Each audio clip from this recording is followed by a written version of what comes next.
le conscient essaie toujours de comprendre les choses par elle-même. Je pense que l'inconscient a une vision globale. Je te prends un exemple tout simple. Mais ça m'est arrivé, par exemple, ça m'étonnait, ça au tout début de ma pratique. Je me rappelle d'un cas, c'était une personne qui vient me voir en me disant, voilà, j'ai la phobie du cheval. Je dis, ah, première question, pourquoi? Bah, parce que je suis tombé d'un cheval il y a 3 ans. Ça paraît très cohérent, moi, on me raconte cette histoire-là, je la trouve logique. Hein. Vous aussi, non? Et bah oui, la personne est tombée du cheval, évidemment. Bon. On fait une petite séance d'hypnose, et je ne sais pas pourquoi que cette personne-là, je fais une régression. En régression d'hypnose, c'est remonter dans le passé. Et ça ne veut pas dire forcément remonter à l'événement traumatique. Hein. C'est pas ça, c'est même rarement ça. C'est remonter dans la construction du comportement. Comment il s'est mis en place. Et puis je demande à l'inconscient, on fait des demandes à l'inconscient en hypnose, on demande à l'inconscient, enfin on explique un peu le principe, de remonter au début de la construction de ce comportement. Cette personne a une quarantaine d'années. Moi, je m'attends à ce que ça remonte 3 ans avant. Eh ben non, ça remonte, ça remonte, ça remonte. On dépasse vite les 3 ans, hein. Puis ça remonte encore. Puis je demande à l'inconscient s'il y en a à l'origine. Il dit non, mais ça remonte, ça remonte, ça remonte, ça remonte. On arrive à un truc qui s'est passé quand elle avait 5 ans, cette personne. Qui n'a rien à voir avec sa chute de cheval. Mais, à un moment donné, dans la pièce dans laquelle elle est, où il se passe un truc un peu dramatique, il y a un de ses jouets qui est un cheval.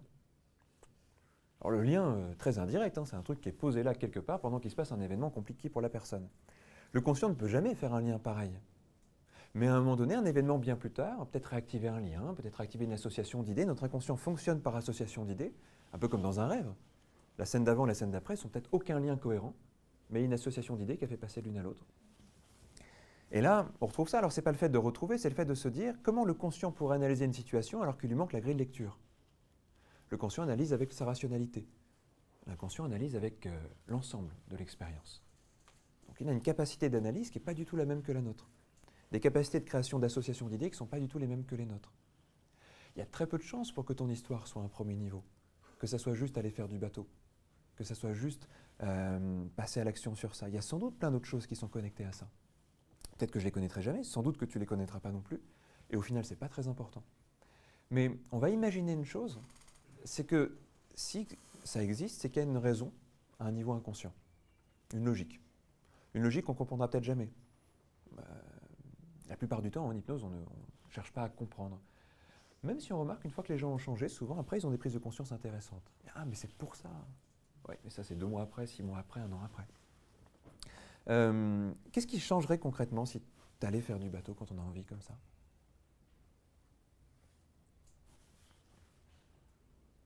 Les grands mots, l'estime de moi-même, quoi. Avoir été au bout de l'action, avoir décidé un truc et puis de... Tu ressens quoi quand tu as l'estime de toi-même qui est la bonne? Je suis le roi du monde. D'accord. Qu'est-ce qui, aujourd'hui, dans ta vie, t'apporte le plus d'estime de toi? Pareil, si c'est trop personnel, tu me dis juste j'ai trouvé. C'est banal, ma famille, mon métier. D'accord. Bon. Ok. Quand il y a quelque chose qui ne se passe pas comme prévu à l'intérieur de toi, comme quand là, par exemple, tu te dis il faudrait que je le fasse, tu le fais pas. Ouais. Après, le sentiment qui vient, c'est quoi? Très négatif, quoi. D'accord. Comment toi tu réagis quand il y a ça? Comment tu essaies de le dépasser ou de le vivre ou de le...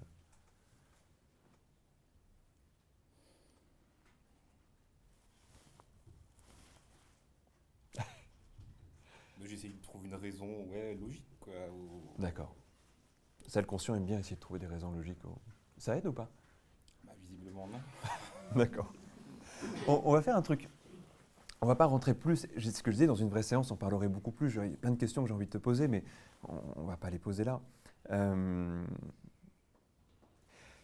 disais tout à l'heure que l'idée, quand on met quelqu'un sous hypnose, c'est d'interférer avec son rapport au monde. Là, tu es là dans cette pièce.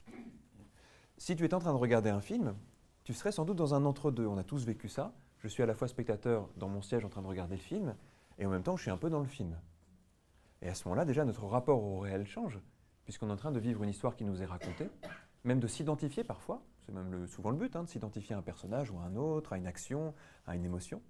Et donc, on est déjà dans un entre-deux, c'est-à-dire qu'on est là sans être là, on est dans le film sans être dans le film, on est un entre-deux. Ça, c'est un entre-deux qu'on connaît bien, on a le même avec un livre, on a le même avec une histoire, on a le même avec tout ça. C'est des choses qu'on vit souvent dans notre vie, ça, d'être dans un entre-deux. L'hypnose, c'est une autre proposition de ça. Sauf qu'elle n'a pas les codes d'une forme d'art ou d'une autre, elle essaie d'emprunter dans tous ces codes-là et d'essayer de comprendre comment ça fonctionne. Pourquoi on rentre dans un film? Parce qu'on se dissocie du présent, parce qu'on s'associe à ce qui nous est proposé. Pourquoi on rentre dans nos pensées? Parce qu'on se coupe du monde et qu'on plonge complètement dans nos pensées, parce qu'on va comme se couper finalement de l'extérieur.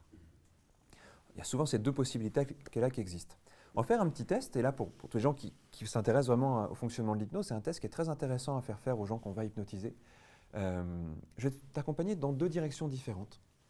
Moi, ce que j'aimerais, on ne va pas aller loin pour l'instant, tu vas voir que c'est 1 minute dans un sens, 1 minute dans l'autre, c'est que tu puisses te dire, qu'est-ce que je vis dans la première proposition? Qu'est-ce que je vis dans la deuxième proposition? Qu'est-ce qui me plaît le plus? Et surtout, qu'est-ce qui me semble être le plus attirant? Au-delà même de plaire, c'est dans quoi je rentre le mieux en fait. Ok? Tu es prêt? Oui. Alors tu vas fermer les yeux quelques instants. Première proposition, je vais te demander de... Pour l'instant, il ne se passe rien. Vous hurlez si je fais quelque chose. Non, rassure-toi. Là, c'est juste un petit test. Ce n'est pas encore même de l'hypnose. C'est juste... Je te propose 2 chemins. Tu fais quelques pas dans l'un, quelques pas dans l'autre, et tu me dis, je me sens mieux dans celui-là ou je me sens mieux dans celui-là. Okay.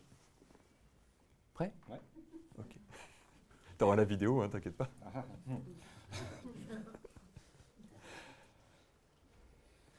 Ok, ce que je te propose, première proposition, ça va être de te centrer complètement sur l'intérieur de toi, sur ton corps d'abord. Et j'aimerais pour ça que tu te concentres sur ta respiration, sur la position du corps, une main en contact de l'autre main, les paupières qui tremblent légèrement, la température du corps. Et même que tu imagines plonger encore plus loin à l'intérieur de toi pour aller au cœur de tes pensées, de tes réflexions, de tes sensations. On parle souvent d'entrer en soi, on parle souvent de plonger dans ses pensées. Il y a même des gens qui disent parfois qu'ils sont perdus dans leurs pensées, qu'ils sont comme absorbés à l'intérieur d'eux-mêmes, dans leur imagination, dans leurs souvenirs, dans leurs réflexions. J'aimerais que tu te concentres sur toutes les sensations qui sont liées à ça.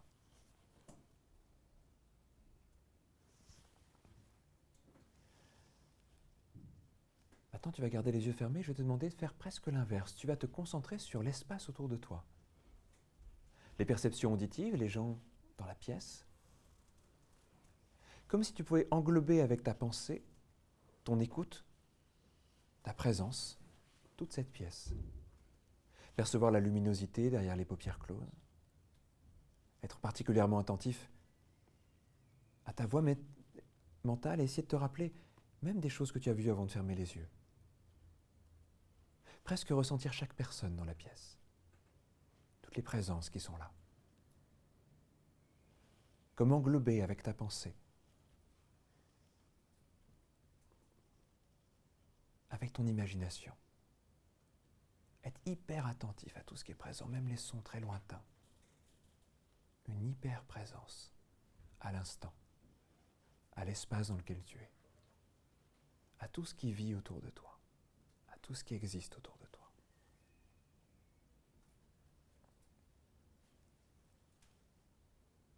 Ok, pour l'instant, on va faire juste une petite pause. Je vais proposer de prendre une bonne inspiration comme ça.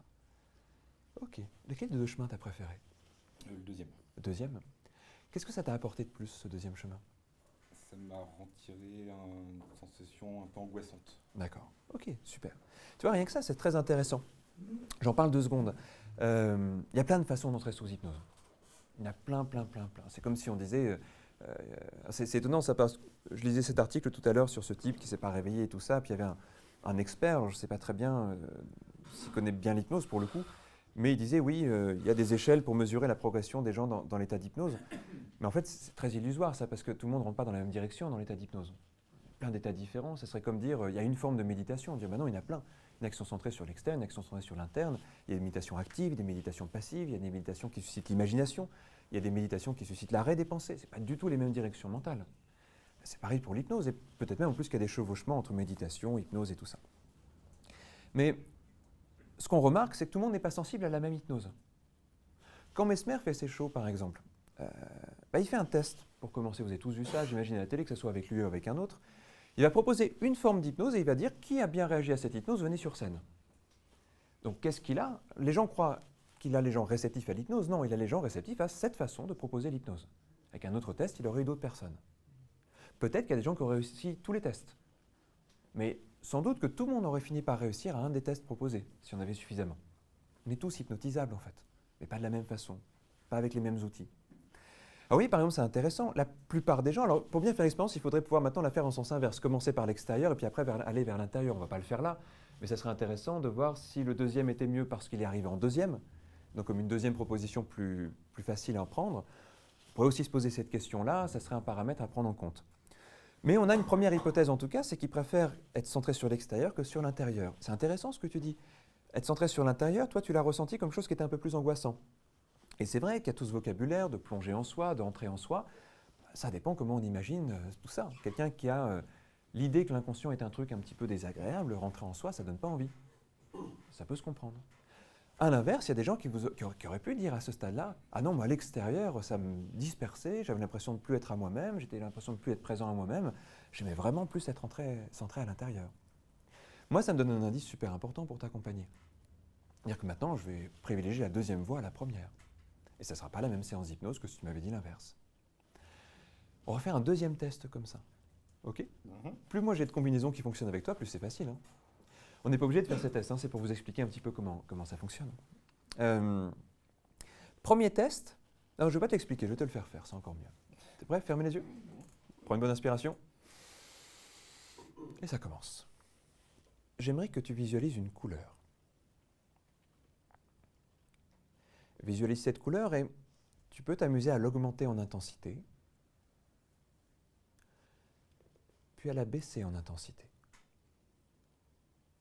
Peut-être même jusqu'à la rendre presque transparente, presque incolore.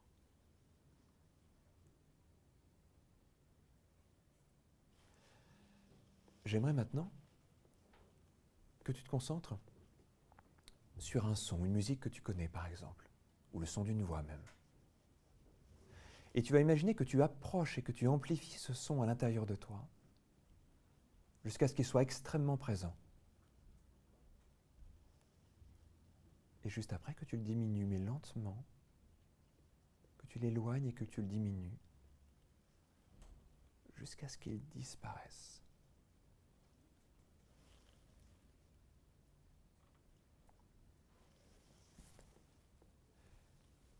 Maintenant, j'aimerais que tu penses à une émotion que tu aimes. Tu peux peut-être passer par un bon souvenir, par exemple, pour y arriver. Puis dès qu'une émotion arrive, demande-toi où elle est dans le corps. Est-ce que tu la ressens au niveau de la poitrine ? Les gens disent parfois c'est comme une chaleur au niveau de la poitrine, parfois c'est au niveau du ventre, du cou, de la tête, partout.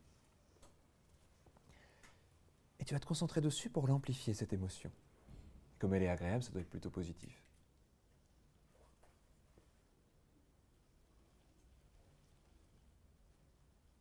Puis ensuite la diminuer, ce qui peut avoir un côté légèrement frustrant.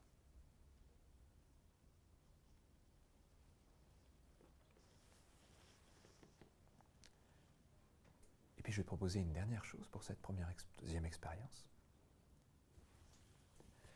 Tu vas prendre la couleur de tout à l'heure et je vais te demander d'imaginer quel son pourrait émettre cette couleur. Quel est le son qui s'associe le mieux à cette couleur ?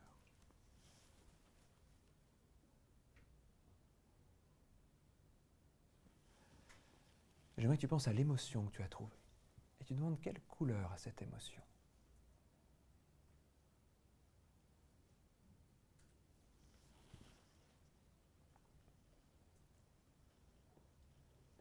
J'aimerais que tu te concentres sur ma voix et de la même façon que tu te demandes quelles sont les couleurs qui te viennent quand tu te concentres sur ma voix et mes mots.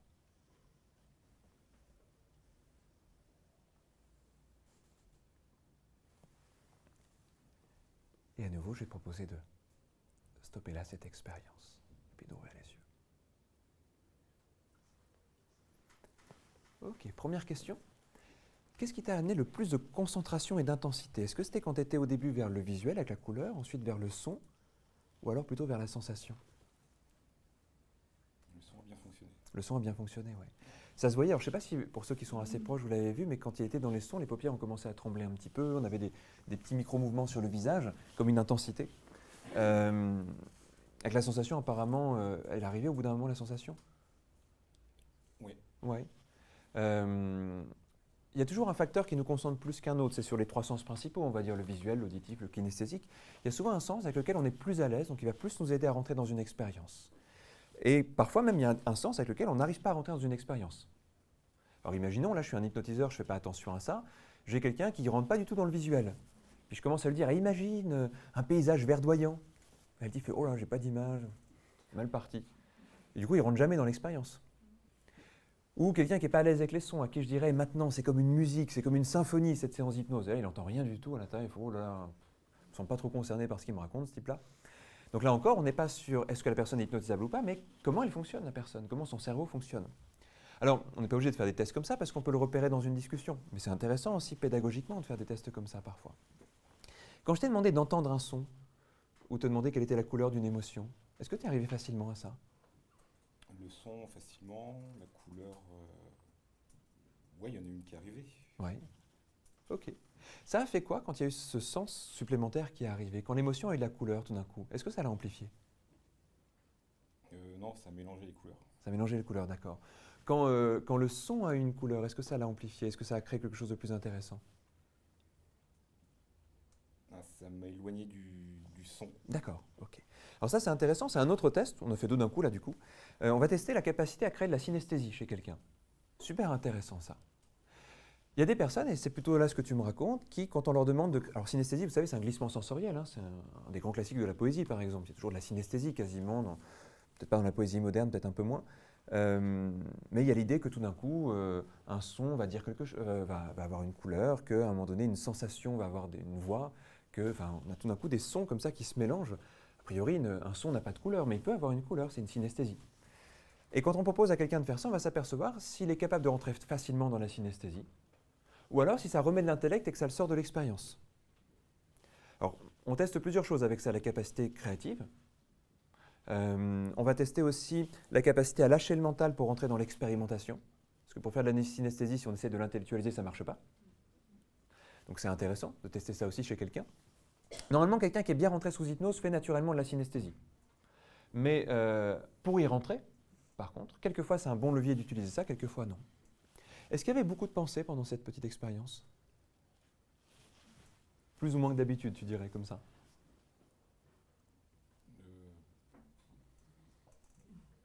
Je ne sais pas du tout. Tu sais pas du tout? Bon. Mais c'est bien que tu ne saches pas en fait, c'est déjà une réponse. Parce qu'il y a des gens à ce moment-là, cet stade-là, qui auraient dit « Ah oui, j'arrêtais pas de penser à plein de choses pour essayer de faire ce que tu me disais. » Ça me donnerait une très bonne indication. Ou quelqu'un qui au contraire dit « C'est marrant parce que j'avais l'impression que les choses arrivaient toutes seules et qu'il n'y avait pas de pensée. » Ça arrive ça aussi. J'ai l'impression que c'était un peu plus quand même dans cette direction-là avec toi. Oui. C'est une indication qui est assez intéressante parce que quand il y a de la pensée, et il y a des gens, peut-être qu'on aura quelqu'un après avec qui il y a beaucoup de pensée, ça serait intéressant pour le contraste. Le rôle de l'hypnotiseur quand il y a beaucoup de pensée, c'est d'occuper la pensée, pour pas qu'elle interfère avec l'expérience. On va créer des phénomènes de saturation, de confusion, on va embrouiller la pensée pour qu'elle lâche prise au bout d'un moment. Alors les gens qui pensent beaucoup, par exemple, sont des très mauvais sujets pour l'hypnose de spectacle parce que c'est un peu plus long pour eux. Il faut déjà passer par l'étape de leur faire couper la pensée avant de les mettre sous hypnose. On n'a pas le temps dans un spectacle de faire ça. Mais évidemment, par contre, en général, c'est les clients préférés des gens qui font de la consultation en hypnose parce qu'il y a un défi avec eux qui est plus intéressant. On va être obligé de jouer avec leur façon de fonctionner, d'interférer un peu plus avec leur façon de fonctionner avant d'arriver à quelque chose qui est plus libre. C'est aussi, alors là je me mets dans la peau non pas d'un hypnotiseur mais par exemple d'un conteur ou d'un scénariste. En général, tout est fait au début d'une histoire, tout est fait au début d'un film ou au début d'un livre pour vous couper votre dialogue intérieur. Vous connaissez tous ces fonctionnements-là, il faut qu'il y ait soit un choc émotionnel, premier élément qui vient couper le dialogue intérieur, c'est « Oh, qu'est-ce qui s'est passé ?» Du coup, j'ai plus de pensée. Mais c'est quasiment le début de tous les films, c'est d'un coup une situation inattendue, ça me coupe mon dialogue intérieur. Si il me reste un truc, c'est comment il va s'en sortir? Qu'est-ce qui va se passer? Ça, c'est une bonne question, le dialogue intérieur. Mais sinon, si la personne se dit pendant le début du film « Ah, il a cadré son film comme ça, lui. Ah, cet acteur, quand même, il jouait mieux dans cet autre rôle. » Le dialogue intérieur est présent, on ne rentre pas du tout dans le film. Mais c'est comme le client en hypnose qui fait « Ah, j'aimerais bien qu'il approche un peu sa voix, j'entends pas trop. Est-ce que je vais y arriver? Est-ce que je vais y arriver à rentrer dans cet état ?» Il y en a qui sont comme ça dans les séances d'hypnose. Peut-être des gens ici qui ont fait des séances d'hypnose et qui ont vécu ça. Il y en a, ils sont là comme ça, ils disent « Mince, je paye ma séance, c'est un peu cher et je ne sais pas si je pense beaucoup quand même. Est-ce que c'est bien que je pense autant? Est-ce que c'est normal que je pense autant ?» Puis là, l'hypnotiseur parle à côté. Alors si l'hypnotiseur ne s'aperçoit pas qu'il y a de la pensée, c'est mort pour la séance. Il passe à côté de son truc. Il faut en faire quelque chose de cette pensée. L'occuper la plupart du temps. Ou la couper. Alors la couper, il y a l'émotion. En général, on va créer beaucoup d'émotions au début d'une séance pour couper la pensée. Et là, on arrive avec un esprit qui est plus ouvert et qui va plus se laisser embarquer dans l'histoire. C'est pour ça aussi, vous l'avez peut-être remarqué, que par exemple, parmi les techniques, ça j'expliquais ça au dernier cabinet public, on va créer de l'acceptation chez quelqu'un pour éviter la pensée. Alors comment on crée de l'acceptation? En disant des choses évidentes. Ça paraît très bête, hein, technique de commercial de base. On dit à quelqu'un, voilà, tu es installé au premier rang, ouais. Tu as les jambes croisées, tu me regardes avec une certaine attention, tu as un léger sourire. Je ne dis que des choses qui sont tellement évidentes qu'au bout d'un moment, ça berce la pensée, ça coupe le dialogue intérieur. C'est une des techniques qu'on peut utiliser quand les gens pensent trop. Alors j'essaie d'expliquer un petit peu un certain principe d'hypnose comme ça, on va quand même passer à l'action. Parce qu'il faut quand même que tu ailles sur ce bateau bientôt. Hein. En même temps, on a peut-être déjà commencé. Hein. Alors maintenant, juste pour résumer, qu'est-ce que je sais? Je sais que ça va mieux marcher si je le sens sur l'extérieur. Je sais que l'auditif, je peux m'appuyer dessus. Si déjà je mets les deux ensemble, ça va être très intéressant. Je sais que faire de la synesthésie va remettre de la pensée, donc je vais être un peu plus didactique peut-être que je l'aurais été peut-être avec quelqu'un d'autre, au moins au début de l'expérience, pour bien aller dans une bonne direction. Je sais que je n'ai pas beaucoup de dialogue intérieur, donc ça veut dire que je peux assez facilement l'embarquer dans son imagination quand même. Donc voilà, ça me donne déjà quelques données. Bon, évidemment, là on décompose, mais normalement, un praticien en hypnose, il repère ça en 1 ou 2 minutes chez quelqu'un en discutant avec lui. Justement, son métier, c'est de repérer ça le plus vite possible, ça et d'autres choses. Il n'y a qu'à voir comment une personne parle, s'installe, réagit, répond aux questions. On a ces informations-là. Qu'est-ce qui se passe dans votre vie? Est-ce que la personne me répond avec des images, des sons, des sensations? Est-ce qu'elle me parle du passé? Est-ce qu'elle me parle du présent? Enfin, il y a plein d'éléments comme ça que les gens nous donnent et qui sont très importants pour nous pour savoir comment les accompagner. C'est forcément du sur-mesure tout ça. Alors, on va faire une petite expérience toute simple. Ce que je vais te proposer, ça va être... ouais, on va faire ça. Tiens, tu vas mettre ta main sur ma main, celle que tu veux. Voilà. Tu vas appuyer légèrement. C'est marrant de dire appuyer légèrement. C'est déjà une synesthésie presque, mais tu vas fermer les yeux. Ce que j'aimerais, c'est que tu sois très attentif à 2 choses. À la manière dont la main appuie et à la manière dont les paupières sont fermées. Et j'aimerais que tu te poses une question. Est-ce que les paupières sont plus fermées que la main appuie? Et en même temps, ce que j'aimerais, c'est que tu sois attentif à tout ce qui se passe dans la salle. Tellement attentif à tout ce qui se passe dans la salle, que tu peux essayer de repérer par rapport aux sons que tu entends, d'où ils viennent. À quelle distance est une personne qui bouge? Comme si tu essayais de remettre dans l'espace les sons. Il y a un relatif silence dans la salle. Mais tu sais, si on est très attentif à la qualité d'un silence, on sait si c'est un silence concentré, un silence amusé, un silence attentif ou un silence rêveur.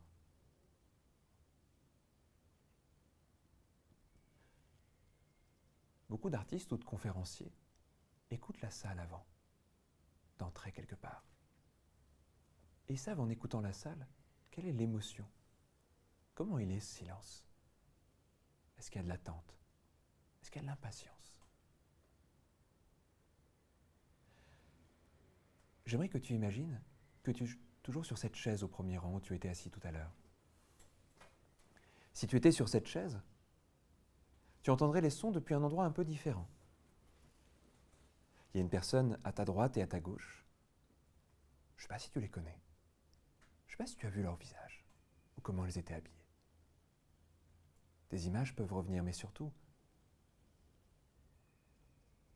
de l'extérieur, comme ça, j'aimerais que tu observes ces 2 personnes assises sur des tabourets.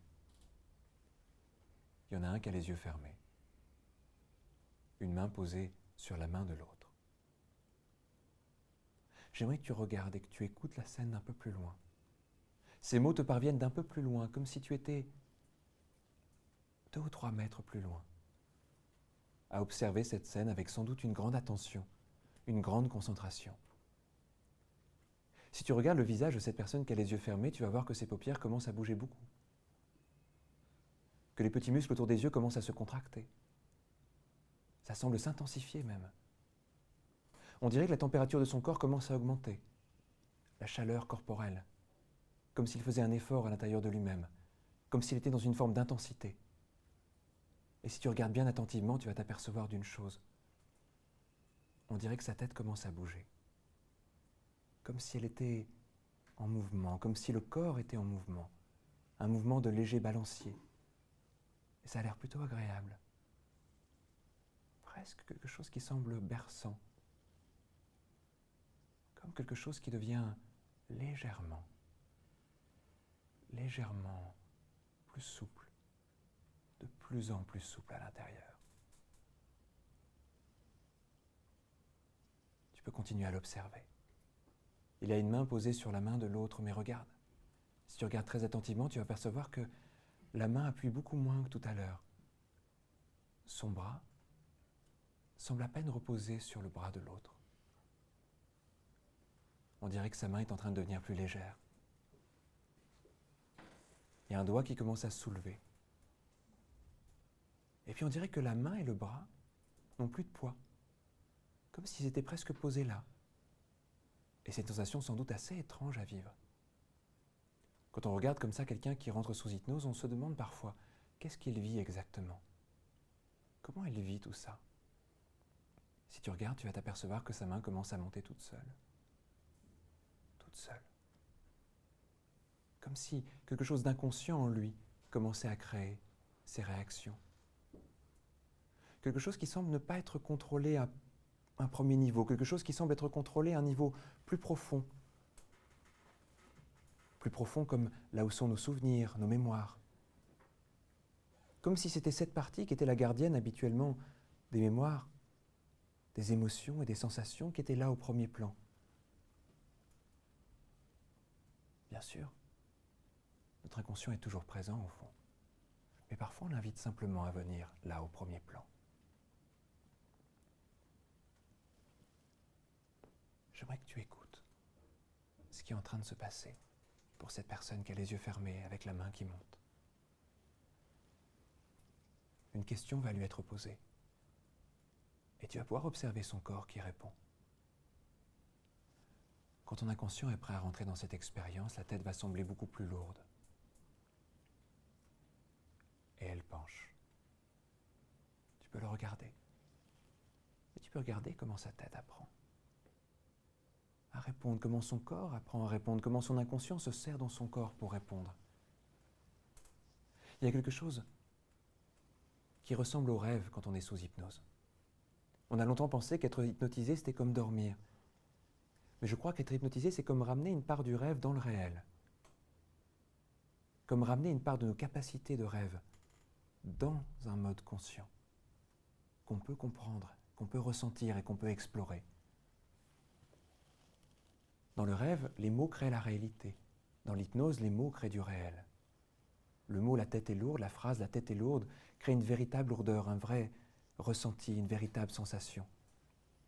Le mot « apaisement » peut créer un véritable apaisement bien plus fort que celui qu'on obtient en cherchant volontairement à s'apaiser. Un mot comme bien-être peut créer un bien-être extrêmement intense.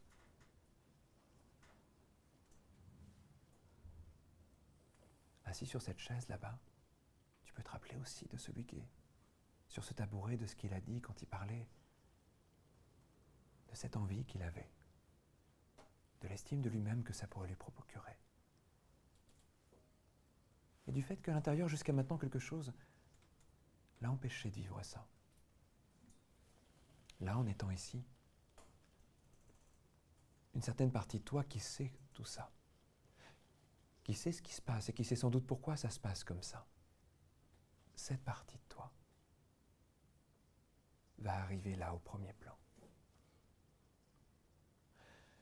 Il semblerait qu'on ait plusieurs parties de nous-mêmes, chaque partie ayant peut-être une part de notre identité.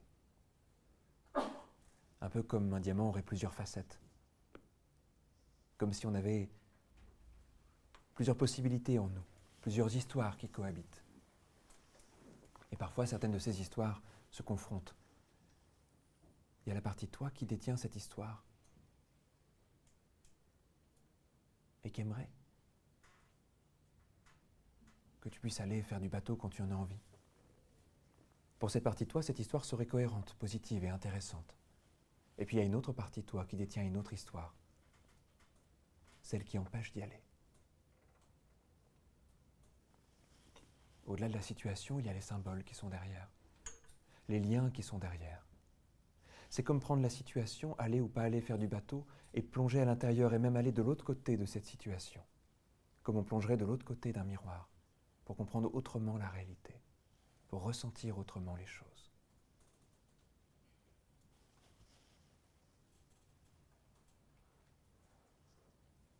J'aimerais que ton inconscient donne vie à quelque chose maintenant, qu'il personnifie presque l'obstacle qui t'a empêché de faire du bateau quand tu en avais envie. Qu'il donne une apparence à cet obstacle, peut-être même un nom, une histoire. Et quand il est là,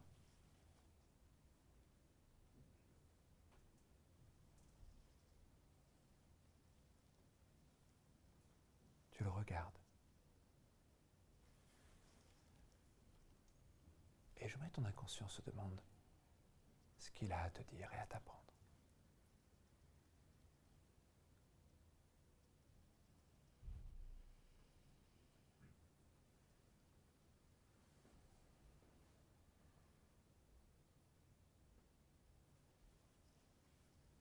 Et quand il t'aura dit tout ce qu'il a à dire, quand il t'aura appris tout ce qu'il doit apprendre,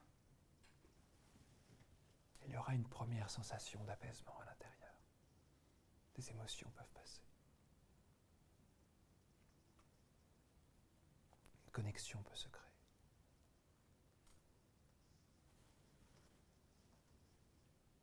Et pour me le signaler, ton inconscient pourra laisser la tête pencher plus vers l'avant.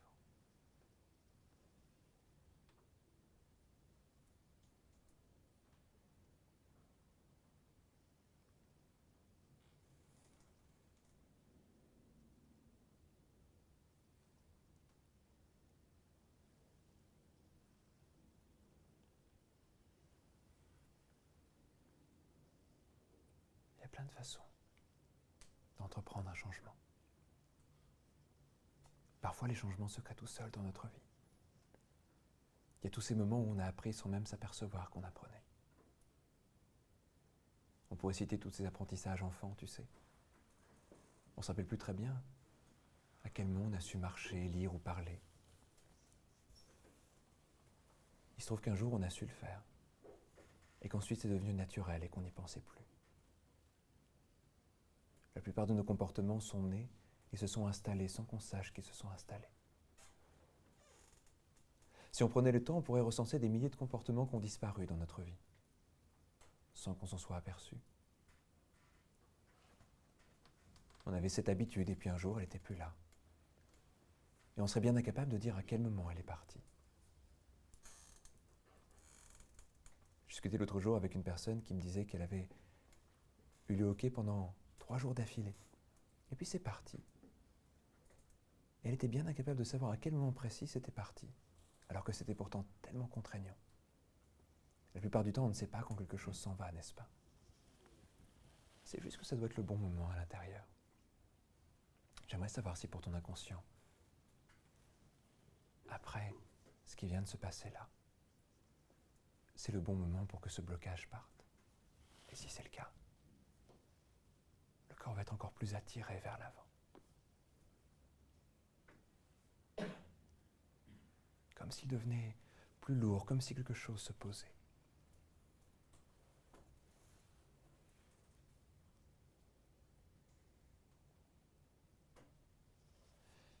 Parfois, quelque chose nous apparaît comme étant un obstacle. Et puis, quand on l'écoute, quand on le regarde et quand on apprend, on s'aperçoit que c'était juste une source d'apprentissage, juste une occasion d'avancer, juste une occasion de prendre une décision à l'intérieur ou de s'autoriser quelque chose.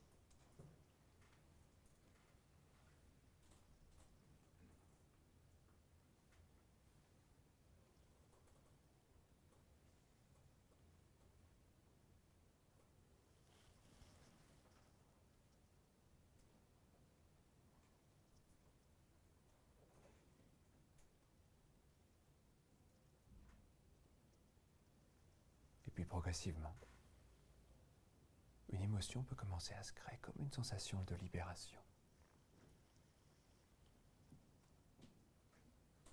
Au moment où ton inconscient sait que cette problématique est traversée.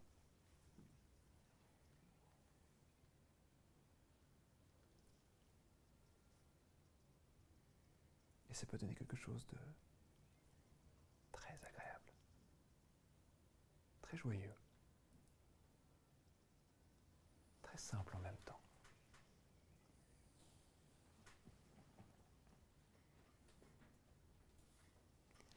Il y a souvent une sensation assez euphorisante quand on change. Il y a quelque chose souvent de très jouissif, de très positif. Et avec ça, avec toutes ces sensations-là, tu vas pouvoir revenir là, plus seulement être celui qui est assis sur la chaise, mais celui qui est assis sur le tabouret.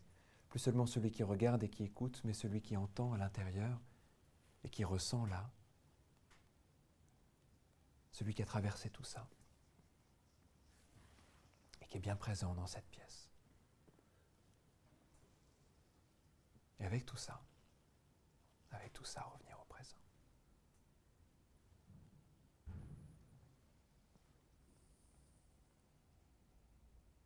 Et quand tu le veux, tu peux rouvrir les yeux.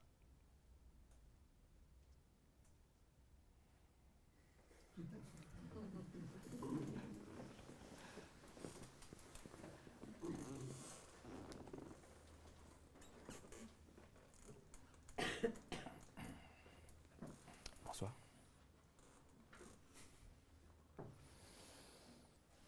Alors, c'était comment cette expérience ?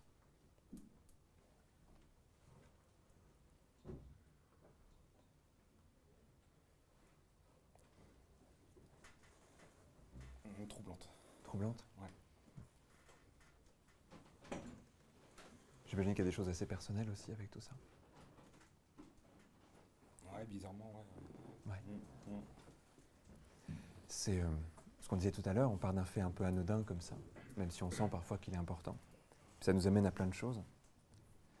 Je ne vais pas rentrer dans des questions trop précises, c'est pas le but. Puis à la limite, même si tu as envie qu'on discute un petit peu, on pourra le faire peut-être à un autre moment, s'il y a des choses que tu as envie de partager. J'aimerais juste que tu me dises comment tu as vécu cet état, qu'est-ce que tu as traversé ?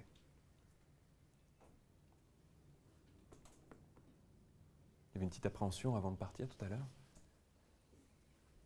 Finalement, après, quand tu as fermé les yeux, c'est allé assez vite.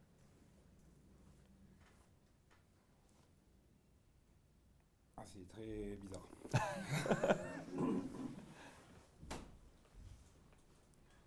J'ai l'impression d'avoir basculé dans plein de sens, mais il n'y a rien qui s'imposait réellement. C'est pas je pourrais dire, ah ça y est, c'est bon, je sais. Oui, c'est pas comme ça, oui. Ouais.